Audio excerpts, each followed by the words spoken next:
I remember going on a first date with an absolutely beautiful masterpiece of a man. And as he was walking me back to my car, I turned to him and I said, I feel like we're polar opposites. You're really full of energy and I am just monotone. But that was a lie. But that was all I knew myself as because somewhere along the line, I chose to stop being my intense, passionate, full of energy, full of expression self. Monotone was not my natural essence, but do not get me wrong, when I'm not speaking on what I'm passionate about, when I'm not spending time with people that I love and get me, I am very quiet. But monotone is the way that I chose to express myself because I had been told over and over and over to settle down, chill, cool it, because my fire, my passion, my intensity was too much for other people. And so, as I was beginning to get to know myself over the last about 6 to 7 years, 6, 7,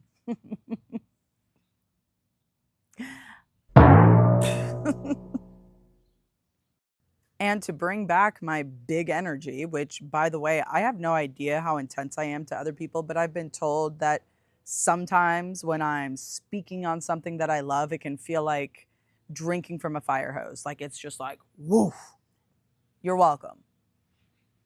You're welcome. But in order to get there and get back to that and to trust myself to be able to do that, I had to admit that I had been lying to myself for a very long time. Even if these lies came from other people, I had carried them on. And I find places that I'm lying to myself all of the time around my intensity. It's not a this is now healed and we're done thing. I recognize when I am quieting or dampening my voice. And as soon as that happens and I allow it to be expressed at home, there is a wave and an exhale of grief for all of the versions of myself that didn't get to express, didn't get to let their intensity be shown. And it's the most joy filled feeling grief. If you've ever really allowed yourself to feel it, you'll know it feels light. It feels good. It feels enlightening. And so I thank the monotone version of myself because now I get to feel that exhale. Yeah.